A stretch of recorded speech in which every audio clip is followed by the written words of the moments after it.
പത്തനംതിട്ട കോയിപ്പുറം നെല്ലിക്കൽ പമ്പയാറിനോട് ചേർന്ന് പുഞ്ചപ്പാടത്ത് യുവാക്കൾ മുങ്ങി മരിച്ചു. നെല്ലിക്കൽ സ്വദേശി മുതിൻ, കടങ്ങന്നൂർ സ്വദേശി രാഹുൽ എന്നിവർക്കാണ് ദാരുണാന്ത്യം. മൂന്നാമനായി തിരച്ചിൽ തുടരുകയാണ്. നന്ദുഷ നൽകും വിവരങ്ങൾ പത്തനംതിട്ടയിൽ നിന്നും. നന്ദു, ഇവർ എന്തിനാണ് ഈ പുഞ്ചപ്പാടത്ത് ഇറങ്ങിയത്? അതുമായി ബന്ധപ്പെട്ടുള്ള വിവരം ലഭിക്കുന്നുണ്ടോ? ഈ മൂന്നാമത്തെ ആൾക്ക് വേണ്ടിയുള്ള തിരച്ചിൽ തുടരുകയാണോ?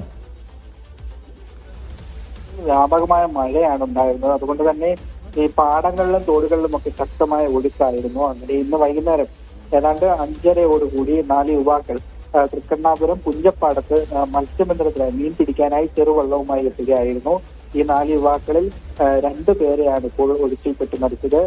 ഒരാൾ കൂടി ഒഴുക്കിൽപ്പെട്ടിട്ടുണ്ടെന്നാണ് നാട്ടുകാർ പറഞ്ഞത്.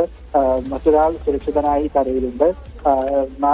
നെല്ലിക്കൽ സ്വദേശി മിഥുൻ, കിടങ്ങന്നൂർ സ്വദേശി രാഹുൽ എന്നിവരാണ് മരിച്ചത്. ഇവരുടെ മൃതദേഹം ഫയർഫോഴ്സ് അധികൃതർ നടത്തിയ തിരച്ചിലിൽ കണ്ടെത്തി. മൂന്നാമനായുള്ള തിരച്ചിൽ പുരോഗമിച്ചുകൊണ്ടിരിക്കുകയാണ്. ഇവർ പോയിരുന്ന വള്ളം പെട്ടെന്ന് ഒഴുകിൽ തെറ്റി മറിയുകയായിരുന്നു എന്നാണ് പറഞ്ഞത്. 3 പേർക്കും നീന്തൽ വശമുണ്ടായിരുന്നതിൽ പോലും ശക്തമായ ഒഴുക്കുണ്ടായിരുന്നതിനാൽ വീട്ടിൽ കരക്കെത്താനായില്ല എന്നാണ് ദൃക്സാക്ഷികൾ പറയുന്നത്. ഏതായാലും തിരച്ചിൽ പുരോഗമിക്കുകയാണ്. മൂന്നാമനായുള്ള തിരച്ചിലാണ് നടക്കുന്നത്. അജി, ശരി.